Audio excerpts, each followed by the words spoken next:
Hello दोस्तों, पवन teaching centre में आपका स्वागत है। पेन पेपर हाथ में है और 10th के ही ज्योग्राफी के बुक साथ में है, तो बने रहे पवन टीचिंग सेंटर के साथ। अगर आप इस वीडियो को देख रहे हैं तो इस वीडियो के पहले आप जाकर इसके ये पार्ट 2 है, आप पार्ट 1 पहले जाकर देख लीजिए, तब आपको समझ में अच्छा सा। अगर आप पार्ट 2 देख चुके हैं तो आप इसे देखिए और समझ में आएगा। अगर किसी प्रकार से प्रॉब्लम, परेशानी, समस्या, तकलीफ, कोई दिक्कत हो तो मुझे नीचे कमेंट बॉक्स में लिख कर ज़रूर बताइए, और बताइएगा तो मैं उसको अवश्य जहाँ तक हो सके मैं उसे आपको पूरी करने की कोशिश करूँगा।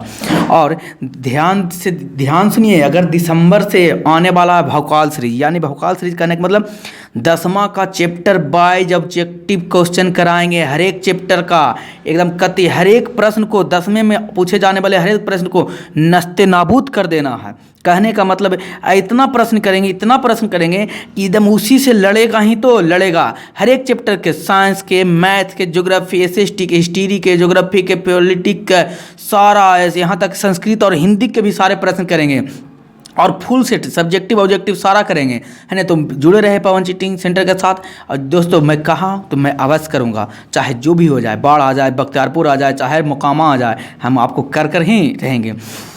तो चलते हैं, हम आगे बढ़ते हैं। हम लोग कल पढ़ चुके थे, उसके बाद आज लोग हम पढ़ेंगे भंडार संसाधन क्या है। भंडारण क्या है? करा ऐसा संसाधन पर्यावरण में उपलब्ध होते हैं तथा मानवीय आवश्यकताओं को पूर्ति में सक्षम है। ध्यान दीजिए, आपको वो जो सीरीज चलेगा ना, जो टेस्ट का, जो 2022 के लिए जो एग्जाम में जो देंगे ना मैट्रिक का, और नहीं अगला साल भी अगर आप दीजिएगा ना तो उसको देख लीजिएगा, क्योंकि आपको पता चल जाएगा कि आने वाला प्रश्न कैसे पूछा जाता है। कि आप अगर 9th क्लास में भी अभी पढ़ रहे होंगे ना तो ये भी देख लीजिए, आपके लिए ज़रूरी है। क्योंकि आपको 10th में जब जाइएगा तो आपको पता चलेगा कि किस तरीका के प्रश्न किया जाता है, किस तरीका से प्रश्न पूछा जाता है, जिससे आसानी हो। और आप पर इस चैनल के प्रति विश्वास बने कि हाँ, सर बोलते हैं तो क्या सही बोल रहे हैं या गलत बोल रहे हैं, क्या इनके पढ़ाए हुए क्वेश्चन कराए हुए से क्वेश्चन आता है या नहीं आता है। तो उसी से छपेगा यार, बोल दिए नहीं, छपेगा तो छपेगा, उतरेगा उसी से हूबहू ही, यहाँ तक कि ऑप्शन सेम टू सेम मिलाएंगे। आप बने रहे सिर्फ पवन टीचिंग सेंटर के साथ। पर अगर आप इस चैनल को देख रहे होंगे और नए इस चैनल पर है तो ज़रूर सब्सक्राइब कर लें और अपने दोस्तों के साथ शेयर कर लें। भंडारण ऐसे संसाधन पर्यावरण में उपलब्ध होते हैं तथा मानवीय आवश्यकताओं को पूर्ति में सक्षम है। उपयोग हेतु उपयुक्त प्रौद्योगिकी के अभाव में इन्हें केवल भंडारित संसाधन के रूप में देखा जाता है। ऐसा संसाधन जो प्रकृति में उपलब्ध है, भंडारण किया हुआ है, लेकिन हम लोग उसको प्रौद्योगिक यानी कि उतना तकनीक नहीं विकसित हो पाया जिससे कि हम उसको क्या कर सकें, उपयोग में ला सकें। उदाहरण जल क्या है? भंडारण है। पूरा पृथ्वी पर तो 3 हिस्सा जल ही जल है ना। हाइड्रोजन, पूरे वायुमंडल में सबसे ज़्यादा 78% हाइड्रोजन पाया जाता है। ऑक्सीजन का यौगिक, जिसमें ऊर्जा उत्पन्न की असीम क्षमता छिपी हुई है, यानी पृथ्वी पर क्या भंडारित रूप में फैला हुआ है, बसा हुआ है। लेकिन उच्च तकनीक के अभाव में ऐसे संसाधन का उपयोग नहीं कर पा रहे हैं। लेकिन तकनीक उच्च, हमारे पास तकनीक उच्च मतलब हमारे पास उतना हम विकास, टेक्नोलॉजी में उतना विकास नहीं कर पाए हैं कि हम लोग जल को अच्छी तरीक़ा से यूज पाएँ। लेकिन अब तो देखा जा रहा है कि धीरे धीरे इसका भी यूज किया जा रहा है। विद्युत जल बनाकर, हाइड्रोजन का भी यूज नहीं है, ऑक्सीजन का, यानी पवन चक्की में ऑक्सीजन का भी यूज कर रहे हैं, है नहीं। अब धीरे धीरे हम यूज कर रहे हैं, लेकिन जिस तरीक़ा से तकनीक विकास हो रहा है, लेकिन जितना बड़े पैमाने पर हमारे पृथ्वी पर उपस्थित है जल, हाइड्रोजन, ऑक्सीजन, उतने बड़े पैमाने पर हम इसका उपयोग नहीं कर पा रहे हैं, क्योंकि हमारे पास उतना तकनीक विकसित नहीं है, जिससे ऊर्जा तकनीक के अभाव में ऐसे संसाधन का उपयोग नहीं कर पा रहे हैं। क्रियाकलाप, कौन कलाप? क्रियाकलाप अपने आसपास के क्षेत्रों में निरीक्षित के संभावना एवं संचित को संसाधन की एक सूची तैयार कीजिए। देखिए दोस्तों, जो एक क्रियाकलाप होता है जो सीबीएसई में होता है, कौन सी सीबीएसई में, बोल कहने का मतलब अगर आप अंग्रेजी मीडियम स्कूल में पढ़ रहे हैं तो यही क्रियाकलाप को प्रैक्टिकल के रूप में कराया जाता है। प्रोजेक्ट कहा जाता है, उसमें इंग्लिश में क्या कहा जाता है, प्रोजेक्ट दिया गया है ना, कि आप जाइए संभावना में एगो चार्ट पेज खरीदिए, उस पर चिपका के लाइए और दिखाइए। हम लोग बिहार बोर्ड हैं, हम लोग के पास उतना सुविधा नहीं है, तो हम लोग समझ लेते हैं कि समझ गए हैं कि क्या हुआ है। संचित कोष, कौन कोष? संचित कोष संसाधन क्या है?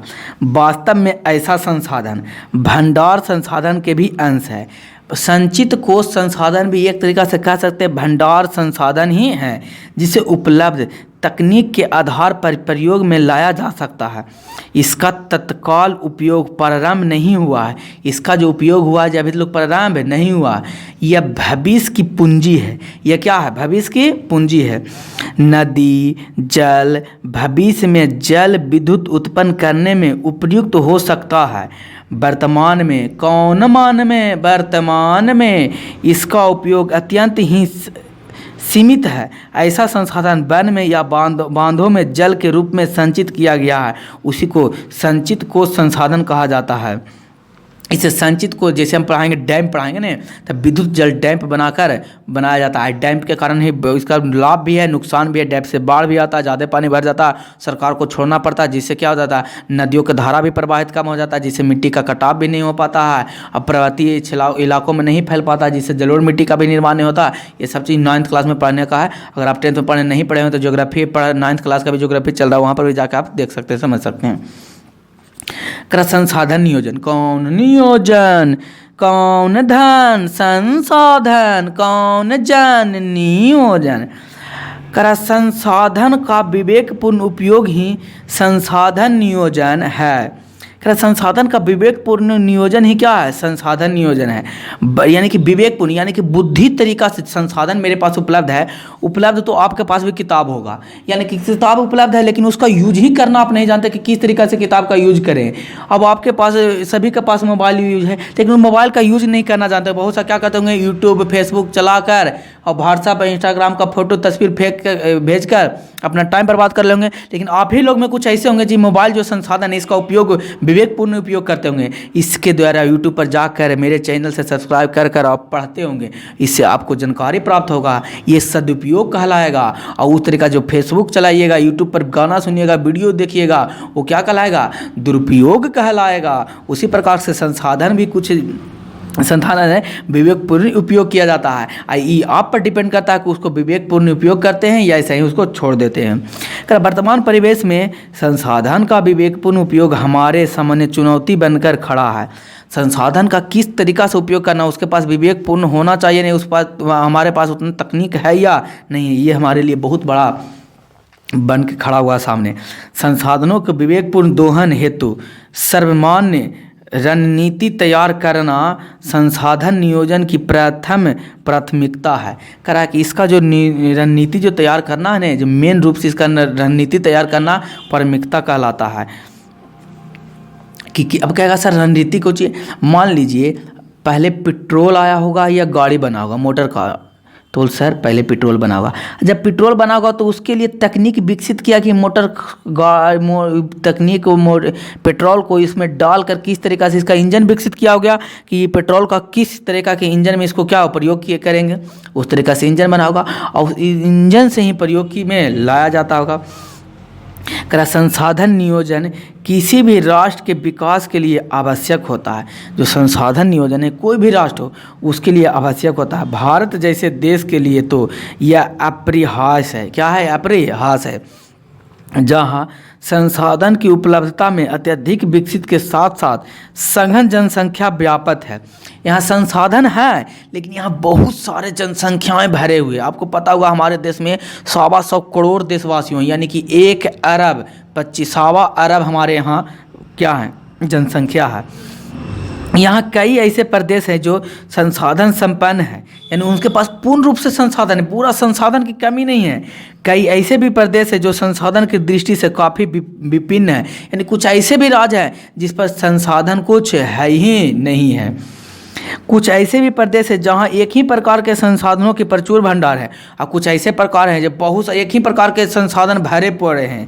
जैसे दूसरे संसाधन में बहुत गरीब हैं लेकिन दूसरे संसाधन बहुत गरीब है। जैसे झारखंड, मध्य प्रदेश, छत्तीसगढ़ आदि प्रदेश में क्या खनिज कोयला बहुत भरा हुआ, लेकिन यहाँ पर खेती नहीं बढ़िया से किया जा सकता है, यहाँ जल का अभाव रहता है। यानी कि कुछ ऐसे हैं इसीलिए तो कहा जाता है कि इस पृथ्वी पर सभी को सभी चीज़ नहीं दिया गया भगवान के द्वारा। किसी के पास कुछ ज़्यादा है तो किसी के पास कुछ कम है, किसी के पास कुछ है तो किसी के पास है। तो अपने आप को कभी कमज़ोर या लाचार नहीं समझिएगा। आपके पास जो होगा शायद दूसरे व्यक्ति के पास नहीं होगा, तो डट के मुकाबला कीजिए। आपको जैसे थंबल में भी दिखाई दिया होगा, जो नहीं हो सकता वही तो करना है। इसका तात्पर्य यह हुआ न कि जो आपका क्या 2+2 4 आता है, तो क्या आप इसको बनाना चाहिएगा? नहीं बनाना पड़ेगा, क्योंकि आता है तो आप क्यों कीजिएगा। लेकिन आपको ज्योग्राफी नहीं आ रहा बढ़िया तरीक़ा से, तो आप इसको करना चाहिएगा। इसीलिए तो मैं थंबल में लगाया हूँ कि जो नहीं हो सकता वही तो करना है। और यूट्यूब पर मैं आपको दिखा दूंगा, 10वां का सेट ला कर दिखा दूंगा किस तरीक़ा से क्वेश्चन सेम टू सेम छपता है। हम क्वेश्चन को नस्ते नाबूद कर देंगे, 10वीं वाले सिलेबस का नस्ते नाबूद कर देंगे। अब बगल वाले बैठ के देखेगा कि यार लगता है तो इसको क्वेश्चन आउट करके आया है। अब यहाँ क्वेश्चन आउट नहीं होगा, आपको उतना हम पढ़ा देंगे, उतना क्वेश्चन करा देंगे नहीं कि सेम टू सेम क्वेश्चन वहीं से आने वाला है। तो भवकाल सीरीज का इंतजार करते रहिए, आने वाले हैं। आदि ऐसे प्रदेश है जहाँ खनिज एवं कोयले का प्रचुर भंडारण है। बहुत सारे ऐसे देश है जो खनिज और कोयले का क्या प्रचुर भंडारण है। उसी प्रकार बिहार भी चूना, पत्थर एवं पाइराइट जैसे खनिज में धनी है। और बिहार भी इसी प्रकार से क्या चूना, पत्थर और खनिज में क्या है, भरे पड़े हैं। अरुणाचल प्रदेश में जल संसाधन प्रचुर मात्रा में है, उपलब्ध है। अरुणाचल प्रदेश में जल एकदम खाली जल ही जल है, लेकिन वहाँ पर और बहुत सारे संसाधन उपलब्ध नहीं है प्रचुर मात्रा में। करा कि परंतु कतिपय कारणों से उसका विकास नहीं हो पाया है। लेकिन बहुत सारे कारण से उनका विकास नहीं हो पाया, उस जल का उपयोग नहीं लाया गया। राजस्थान में सौर ऊर्जा के साथ साथ पवन ऊर्जा की प्रचुर है। सौर ऊर्जा यानी कि वहाँ गर्मी राजस्थान में पड़ता है, तो सौर ऊर्जा से हम लोग विद्युत बना सकते हैं। लेकिन वहाँ पर संभव वहाँ तकनीक नहीं विकसित हुआ जिस प्रकार से वहाँ पर हम उस तकनीक को लगाकर उसके विद्युत सौर ऊर्जा को और पवन ऊर्जा को उपयोग में ला सकते हैं। परंतु यह राज्य जल संसाधन की दृष्टि से अति निर्धन है। भारत के अंतर्गत लद्दाख जैसे भी क्षेत्र हैं जो शीत मरुस्थल के रूप में अन्य भागों से अलग थलग हो गया है, लेकिन यह प्रदेश सांस्कृतिक विरासत का धनी है। मरुस्थल तो अब ने आकर ऐसा हो गया था, लेकिन पहले यहाँ संस्कृति विरासत बहुत बड़ा संस्कृति विरासत है। कभी आपको मौका मिलेगा नहीं तो जाके देखिएगा, एक दिन गुजारिएगा राजस्थान में, है ना, तो आपको समझ में आएगा कि संस्कृति दृष्टिकोण से राजस्थान कितने भारत के लिए महत्वपूर्ण है। यहाँ जल, महत्वपूर्ण खनिज एवं मौलिक अवसंरचना की बहुत कमी है। यहाँ राजस्थान में खनिज की भी प्रॉब्लम है और जल की भी बहुत ज़्यादा दिक्कत होता है, क्योंकि वहाँ सूखा प्रदेश है। अतः राष्ट्रीय, प्रांतीय तथा अन्य स्थानीय स्तर पर संसाधन के समायोजन एवं संतुल्य के लिए संसाधन नियोजन की अनिवार्य क्या है, आवश्यक है। कौन बक है, आवश्यक है।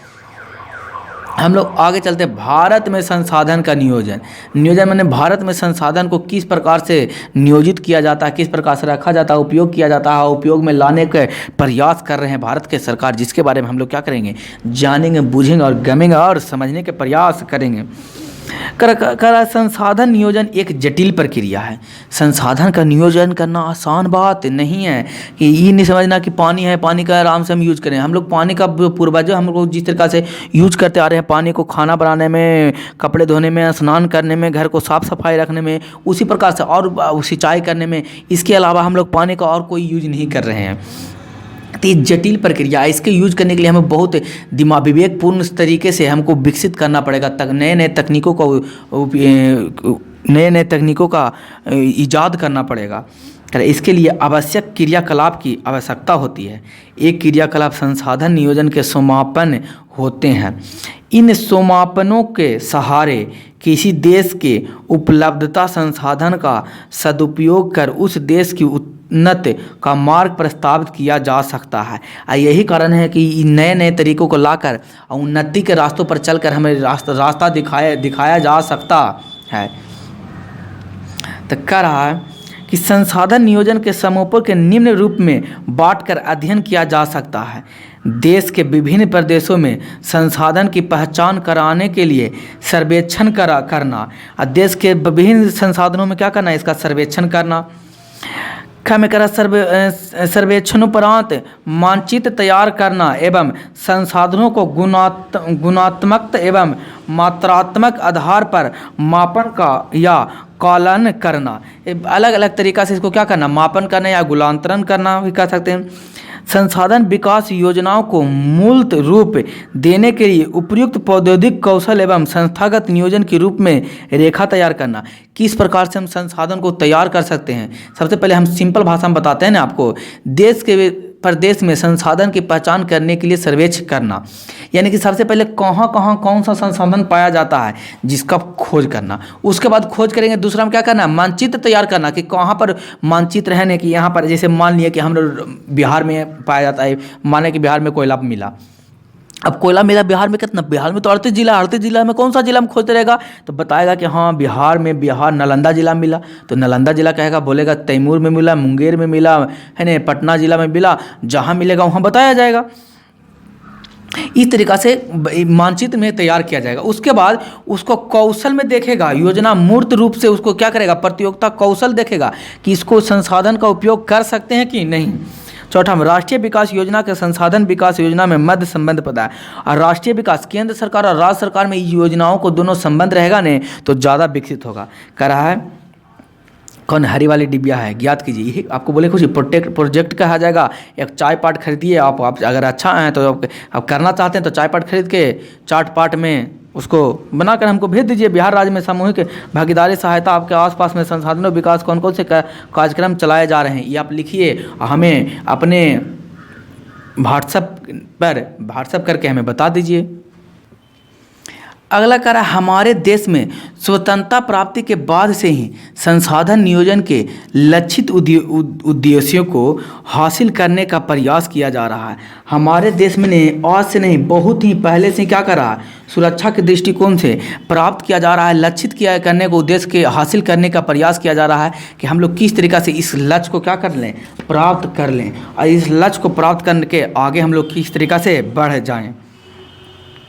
इस संदर्भ में भारत सरकार प्रथम पंचवर्षीय योजनाओं से ही प्रयासरत है। अब प्रथम पंचवर्षीय योजना आप कहेगा सर पंचवर्षीय योजना कौन सी है, यानी कि कोई भी योजना निकालने के लिए उसका टाइम कितना दे दिया जाए, 5 साल तक दिया जाए। कै वर्ष तक, 5 वर्ष तक दिया जाए कि ये हम कोई जैसे कहते एक मकान बनाना है, अभी मकान बनाने में दिया जाए कि 5 वर्ष तक ये मकान क्या हो जाना चाहिए, तैयार हो जाना चाहिए। तो ये कौन योजना बन गया, ये पंचवर्षीय योजना। उसी प्रकार से सरकार क्या कहता था, ये 2014 में पंचवर्षीय योजना खत्म होकर नीति आयोग आ गया है। वो पॉलिटिक्स में हम लोग पढ़ेंगे, राजनीतिक शास्त्र पढ़ेंगे तब उसमें समझेंगे हम लोग। तो प्रथम पंचवर्षीय योजना में प्रयास किया गया कि हम लोग इस तरीके से तकनीक को क्या कहें, विकास किया जाए। किसी भी इकाई पर विकास हेतु संसाधन एक आवश्यक शर्त है, संसाधन एक क्या आवश्यक शर्त है, किंतु प्रौद्योगिक एवं संस्थाओं में वांछित परिवर्तन के अभाव में केवल संसाधन की उपलब्धता से विकास संभव नहीं है। और ये इतना ही नहीं हो जाएगा कि हम लोग संसाधन के विकास को कर लिए और संसाधन के विकास को उपलब्धता प्राप्त कर लिए तो उससे क्या हो गया, हम लोग विकसित हो गए। इतना ही नहीं, इससे और हमें आगे बढ़ चढ़ के भी काम करना पड़ेगा। आज भी हमारे देश में ऐसे कई राज्य हैं जहां संसाधन की प्रचुरता के बाद भी आर्थिक रूप से पिछड़े हैं। इनकी गणना की जाती है, गणना की जाती है, यानी कि ऐसे भी राज्य हमारे भारत में ऐसे हैं जो प्रचुर मात्रा में उपलब्ध है लेकिन उसको यूज करना नहीं चाहता है। इसके विपरीत कुछ ऐसे भी राज्य हैं जो संसाधन के अभाव में भी आर्थिक रूप से विकसित है, और कुछ राज्य ऐसे भी हैं जो उसके पास संसाधन उपलब्ध नहीं है लेकिन फिर भी वह राज्य क्या उपलब्ध है। जैसे कहने का मतलब आपकी दोस्त होगा, कुछ ऐसे दोस्त आपके पास है नहीं, उसके पास पैसा नहीं होगा फिर भी वो अपना शौक सारा चीज़ पूरा करता होगा। अब कुछ ऐसे भी दोस्त आपके पास, उसके पास पैसा बहुत होगा लेकिन फिर भी वो उतना अच्छी तरीक़ा से उस पैसा को यूज नहीं कर पाता होगा। उसी प्रकार राज्य पर हम ले लिए जाए तो कुछ राज्य ऐसे भी हैं जहाँ पर अच्छी तरीक़ा से क्या कर लिया जाता है, अच्छी तरीक़ा से उसका यूज कर पाते हैं और विकसित बन जाते हैं। कुछ ऐसे भी राज्य हैं जहाँ पर बहुत सारे प्रचुर मात्रा में होने के बावजूद वो विकसित नहीं कर पाते हैं। कह संसाधन का संरक्षण क्या है उसके बारे में हम लोग जानेंगे। संसाधन का संरक्षण, संसाधन का संरक्षण से क्या तात्पर्य है, इसका क्या कारण है, जिसके बारे में हम लोग क्या करना है, जानने का प्रयास करते हैं और जानते हैं। प्रयास ही नहीं, जानते भी हैं, जाने की भी। सभ्यता एवं संस्कृति के विकास में संसाधनों की अहम भूमिका होती है। संस्कृति और सभ्यता, जब सभ्यता का विकास हुआ तो सभ्यता का विकास हम लोग पढ़ चुके हैं कि सभ्यता का विकास कहाँ हुआ, नदी के किनारे। नदी हम लोग क्या है, एक प्रकार से संसाधन है। तो जितना भी सभ्यता और संस्कृति का विकास हुआ, इस संसाधन का अभिन्न अंग है, कह सकते हैं। किंतु संसाधनों का अविवेकपूर्वक या अतिशय उपयोग विविध प्रकार के सामाजिक, आर्थिक, सांस्कृतिक एवं पर्यावरणिक समस्याओं को जन्म देती है। और समाज ऐसा भी होता है कि अनेक प्रकार के इसको क्या करते हैं, संस्कृति एवं पर्यावरणिक समस्याओं को क्या करती है, यह जन्म भी देती है। इन समस्याओं के समाधान हेतु विभिन्न स्तरों पर संरक्षण की आवश्यकता होती है। और यही कारण होता है कि विभिन्न प्रकार से हम लोग क्या करते हैं, इसके जन्म समस्याओं को जन्म देते हैं और इसी समस्याओं को जन्म को आरक्षित करते हैं। और इसी आरक्षित करने यानी कहने का मतलब या कहने का तात्पर्य हुआ कि इसी को अच्छी तरीक़ा से, विवेकपूर्ण तरीक़ा से इसको हम क्या करते हैं, ख़त्म करने का प्रयास करते हैं। संसाधन का नियोजन एक विवेकपूर्ण उपयोग ही संरक्षण कहलाता है। और संसाधन का जो नियोजन होता है ये विवेकपूर्ण उपयोग संरक्षण कहलाता है। यानी कि जिस प्रकार से हमारे पास संसाधन है, जो चीज़ का संसाधन है उसको अच्छी तरीक़ा से हम लोग प्राप्त कर पाएंगे, वही क्या कहलाएगा, संसाधन का नियोजन कहलाएगा। कह रहा प्राचीन काल से ही संसाधन का संरक्षण समाज सुधारकों, नेताओं, चिंतकों एवं पर्यावरणियों के लिए एक चिंतन जलवंत विषय रहा है। अब आज से नहीं, बहुत पहले काल से ही हमारे पर्यावरण संसाधन को सुसज्जित रूप में क्या करना, उपयोग करना, संरक्षण करना ने समाज के लिए, नेताओं के लिए और पर्यावरण से जुड़े हैं उनके लिए बहुत बड़ा चिंतित का विषय रहा कि संसाधन को किस तरीक़े से हम संरक्षित करके रोक के बचा कर रख पाएँ।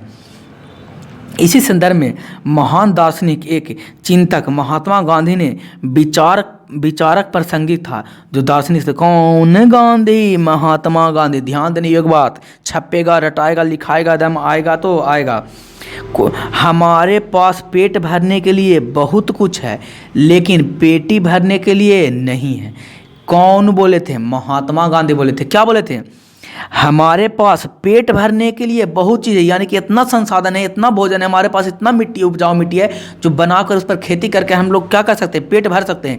लेकिन पेटी भरने के लिए हमारे पास, यानी कि धन दौलत इकट्ठा जमा करने के लिए हमारे पास कुछ नहीं है। आप अपने घर में भी देखते हो ना कि पेट आराम से भरा जाता होगा, लेकिन पेटी भरने के लिए उतना पैसा नहीं होता कि वो रख कर इकट्ठा करके रखा जाए और उसका उपयोग में बाद में उपयोग में लाया जाए। इसलिए महात्मा गांधी बोले थे। तो क्वेश्चन पूछेगा, ध्यान देने एक बात है, यहाँ क्वेश्चन आपसे ये बनेगा, क्वेश्चन पूछेगा कि किसने कहा था कि हमारे पास पेट भरने के लिए बहुत कुछ है लेकिन पेटी भरने के लिए कुछ नहीं है। 4 गो ऑप्शन रहेगा तो कोची मारिएगा आप। महात्मा गांधी ने कहा था कि हमारे पास पेट भरने के लिए बहुत कुछ है लेकिन पेटी भरने के लिए कुछ नहीं है। कह रहा मेधा पाटेकर। कौन पाटेकर, मेघा पाटेकर का नर्मदा बचाओ अभियान। कौन बचाओ अभियान, नर्मदा बचाओ अभियान। नर्मदा बचाओ अभियान कौन है, मेधा पाटेकर। सुंदरलाल बहुगुणी का चिपको आंदोलन। तो क्वेश्चन पूछेगा, ये भी ध्यान देने वाले क्वेश्चन पूछेगा, नर्मदा बचाओ अभियान किसके द्वारा चलाया गया था, तो मेधा पाटेकर द्वारा चलाया गया था नर्मदा बचाओ। अब बोल सर क्यों नर्मदा बचाओ आंदोलन क्यों चलाया गया था, जो हमें आपको बताने का प्रयास करते हैं। जैसे मान लीजिए नदी है, कौन नदी है, नर्मदा नदी है। और नर्मदा नदी में पानी जा रहा है, इसमें बड़े बड़े शहरों का पानी, नाली वाला पानी, फैक्ट्री वाला पानी, गंदगी पानी नदी में क्या हो रहा है, जा रहा है। जिससे ये नदी, जो नर्मदा नदी है, जो क्या हो रहा है, प्रदूषित होते जा रहा है। कौन दूषित, प्रदूषित। इसी समय मेघा पाटेकर ने आया और कहा ये नर्मदा को बचाओ। नहीं नर्मदा को बचाया गया ने तो ये पानी क्या है, इतना विषैला हो जाएगा कि नदी नहीं क्या बन के रह जाएगा, नाला बन के रह जाएगा। और जब ये नाला बन के रह जाएगा ने तो इसके लिए कोई काम है, ये नदी का आपकी अस्तित्व भी क्या हो जाएगा, खत्म हो जाएगा। इसके बसे शहर, गाँव और खेत में जो सिंचाई होता है इस नदी के द्वारा, ये भी क्या हो जाएगा, खत्म हो जाएगा। ये किसने बोला था, नर्मदा मेघा पाटेकर ने। इसलिए कौन चीज चलाया, नर्मदा बचाओ आंदोलन चला। सुंदरलाल बहुगुण, कौन बहुगुण, सुंदरलाल बहुगुण। चिपको आंदोलन, कौन आंदोलन चलाए हैं, चिपको आंदोलन। अब कहेगा सर ये चिपको आंदोलन क्या है, वहाँ पर बताते हैं। चिपको आंदोलन में क्या था, वहाँ पर पेड़ काटा जा रहा था। क्या काटा, जैसे पेड़ था अब बहुत बड़े बड़े वृक्ष हुआ करते थे, अब वृक्ष हुआ था चलते करते थे तो ये पेड़ काटा जाता था। अब आपके दिमाग में समय में आएगा कि सर ये पेड़ कौन काटता था, हम कि पेड़ काटवाएगा कौन, सरकार कटवाएगा। तो वो सरकार पेड़ काट के क्या करेगा, हम कि सरकार पेड़ काटेगा इसलिए क्या बनाने के लिए, रोड बनाने के लिए, रेलवे ट्रैक बनाने के लिए, हवाई जहाज कुछ हवाई अड्डा बनाने के लिए, क्या बनाएगा, बनाने के लिए ज़मीन पर क्या करना है, ज़मीन पर जो पेड़ है रास्ते में आएगा उसको तो कटवाना पड़ेगा। जब ये पेड़ कटवाने पड़ा तो यही थे सुंदरलाल बहुगुणी जो थे, सुंदरलाल बहुगुणी जो थे, ये पेड़ में क्या करते थे ने, चिपक जाते थे। जौन पेड़ को काटने जाता था ये पेड़ में जाकर इसको कस के इसे धर लेते थे, दिख रहा होगा, ये पेड़ को इसे धर लेते थे। अब पेड़ को जब इन लोग धर लेते थे ना, अकेले जाके बचाते थे, इसको देख के बहुत सारे लोग इनके साथ जुड़ गए। और जब पेड़ कटाई होने लगे ना तो जाके पेड़ में क्या कर जाते थे, चिपक जाते थे। तो आप ही बताइए कितनों भी इंसान रहेगा तो वहाँ पर काटे हुए तो क्या वो आदमी को काट देगा, आदमी को साथे काट देगा, नहीं काटेगा, वो मना कर देगा काटने वाला पेड़। हम मना कर देगा तो ये मना करेगा किसको, ठेकेदार को मना करेगा कि ठेकेदार यहाँ पर काटने नहीं दे रहा। ठेकेदार ऊपर सरकार को बोलेगा और सरकार का यानी कि इसके आवाज़ कहाँ पहुँच गया, सरकार के पास पहुँच गया कि क्या हो कर रहा। चिपको आंदोलन, पेड़ को कटाने से रोकने के लिए कौन आंदोलन चलाया गया था, चिपको आंदोलन चलाया गया था। उम्मीद है आपको समझ में आ रहा होगा। और किसके द्वारा चिपको आंदोलन चलाया गया था, तो सुंदरलाल बहुगुणी द्वारा चिपको आंदोलन चलाया गया होगा। एवं संदीप पांडे द्वारा वर्षा जल संचय एवं कृषि भूमि का विस्तार संसाधन संरक्षण दिशा में अत्यंत सराहनीय कदम रहा। और संदीप पांडे कौन, पांडे संदीप पांडे कौन, संचय, वर्षा जल संचय। यानी वर्षा जल संचय का मतलब क्या हुआ सर, तो वर्षा जल संचय का मतलब समझ लिए कि इस प्रकार से कहने का तात्पर्य यह हुआ, कहने का मतलब यह हुआ, कहने का अर्थ यह हुआ कि ये छत है और आपको छत में देखते होंगे बरसात में एक छज्जा होगा, छज्जा में जो एगो पाइप लगा दिया गया होगा। अब जब बरसात हुआ तो इसमें पानी पड़ा, ये सारा पानी पाइप द्वारा नीचे चला गया, नाला में चल गया। और यह कहते थे ना कि इसको गड्ढा खन के कंपोस्ट करके इसी में पानी चला जाएगा, तो पानी क्या हो जाएगा, भर जाएगा, इसी में इकट्ठा होगा। और धीरे धीरे क्या हो जाएगा, रिस के नीचे चल जाएगा, तो कौन बन जाएगा, भूमिगत जल बन जाएगा। अभी भूमिगत जल बनाएंगे और आपको पास अगर यहाँ पर पाइप है या चापाकल या मोटर गड़ाए हुए हैं तो यही पानी का आप क्या कर सकते हैं, फिल्टर करके यूज कर सकते हैं। इसीलिए इन्होंने संदीप पांडे ने वर्षा जल संचय का पर बहुत बड़ा काम किए थे। उम्मीद है आपको समझ में आता होगा। अगर आपको नहीं समझ में आता, किसी प्रकार से भी प्रॉब्लम, दिक्कत, समस्या, परेशानी और तकलीफ है तो नीचे जरूर कमेंट बॉक्स में लिख के बताइए, हम आपके तुरंत सेवा में हाजिर रहेंगे।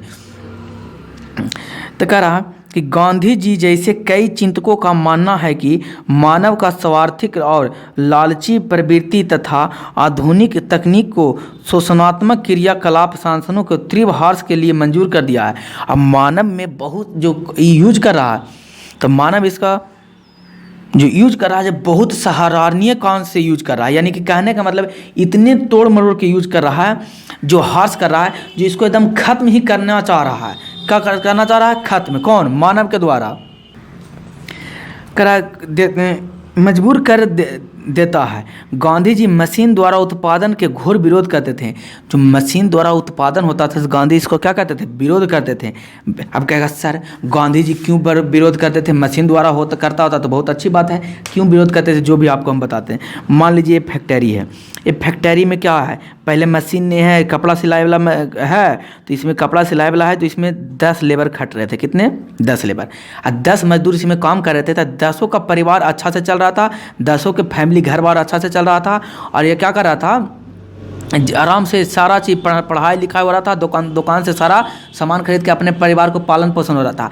अब इसमें क्या कर दिया, नए टेक्नोलॉजी वाला आ गया कि ऐसा मशीन आ गया इसमें खाली कपड़ा डालो और सिल साल के बाहर निकलेगा। यानी कि ज़्यादा एक आदमी या 2 आदमी का रहेगा, सरियाने के लिए ज़रूरत पड़ेगा और डालने वाला, यानी 2 आदमी का ज़रूरत पड़ेगा, एगो डालना वाला है, एगो सरिया के निकालना, बस 2 आदमी का काम है। यानी कि अभी जब मशीन लगा दिया जाए, कितने आदमी बेरोजगार हो गए। पहले जब मशीन नहीं था कई आदमी काम कर रहे थे, 10 मजदूर काम कर रहे थे। अब कितने मजदूर, 2 मजदूर, और 8 मजदूर को क्या कर दिया जाएगा, निकाल दिया जाएगा। यानी 8 मजदूर क्या हो गए, बेरोजगार हो गए। 8 मजदूर को क्या चल रहा था, फैमिली में भी प्रॉब्लम हो गया। अब ये जो दुकान से यानी धीरे धीरे गरीब होता चल जाएगा। आई जो दुकान से लाते थे सौदा सामान, उस दुकान से भी कम सामान लाएंगे या उधार लाएंगे तो कर्ज में डूब जाएंगे, यानी इन पर असर पड़ जाएगा। अब ऐसे ऐसे एक फैक्ट्री नहीं, तो हम छोटा सा आंकड़ा बताएं आपको, बहुत बड़े आंकड़े में बहुत सारे फैक्ट्रियों में ऐसा होता था। यानी कि धीरे धीरे मशीनीकरण होने से क्या कोची हो जाएगा, बेरोजगारी बढ़ेगा। क्या बढ़ेगा, बेरोजगारी बढ़ेगा। इसीलिए गांधी जी मशीनी का क्या करते थे, धूर्त विरोध क्या करते थे, घोर विरोध करते थे। कौन, उम्मीद है आपको समझ में आएगा क्यों मशीन को विरोध करते थे। बड़े जन समुदाय द्वारा उत्पादन के उत्पन्न गए समर्थन से जिसके एक बड़ी आबादी को बेरोजगारी जैसे समाप्ति को बढ़ावा कोड़ से बचाया जा सकता है। इसलिए कहते थे कि बेरोजगारी से क्या हो, बच जाए। ये तो मशीनीकरण बढ़ेगा, बेरोजगारी बढ़ते चला जाएगा। उनका मानना था कि प्रकृति में श्रमिक में कच्चा दस्ता के विकास में वृद्धि होगी और साधनों में विदोहन पर भी विराम लग जाएगा। यानी साधन को ज़्यादा जो दोहन करेगा, मशीन में कपड़ा का दोहन ज़्यादा होगा क्योंकि जल्दी जल्दी बना देगा, मनुष्य धीरे धीरे आसान से बनाता था। इसलिए गांधी जी घोर विरोध करते थे मशीनीकरण को। अब क्वेश्चन पूछेगा कि कौन सा जो ऐसा शासक जो था, जो चिंतक था, सामाजिक सेवा था, जो मशीन को विरोध करता था, गांधी जी। क्या आप जानते हैं, मानक एवं तकनीक के शोषणत दोहन प्राकृतिक डाकुओं का अर्थव्यवस्था कहा जाता है। यानी कि मानव द्वारा जो शोषण करता है वस्तुओं को, किसका व्यवस्था, डाकुओं का अर्थव्यवस्था कहा जाता है। यानी कि एकदम घोर, जैसे आप भी कोई चीज़ प्राकृतिक पानी का यूज करते होंगे, एकदम पूर्ण रूप से बर्बाद हो रहा है। 1 गिलास पानी का यूज है तो 10 गिलास यूज कर रहे होंगे, 5 गिलास बिक रहे होंगे, मोटर चल रहा है, मोटर से टंकी से पानी गिर रहा है। यानी कि यूज कम, बर्बादी ज़्यादा। यानी कि डाकू इस तरीके से आते हैं जैसे लूटते हैं, उसी प्रकार से आप लूटना चाहते हैं। इसलिए मानव का जो तकनीकी जो होता है विरोध अर्थ, वो क्या कहलाता है, डाकुओं का अर्थव्यवस्था कहलाता है। ध्यान देने योग्य बात है, स्टार वाला पॉइंट है। आज भर इतना ही रह देते हैं दोस्तों। आप इस चैनल पर नए हैं तो आप इसे लाइक और सब्सक्राइब और शेयर जरूर कर दें, अपने दोस्तों को बताएं। और ध्यान रखिएगा 10वां के भौकाल सीरीज आने वाला है, चैप्टर वाइज होगा, फुल सेट भी चलेगा उसका 55 को। इसलिए बने रहे पवन टीचिंग सेंटर के साथ, पढ़ते रहें और आगे बढ़ते रहें।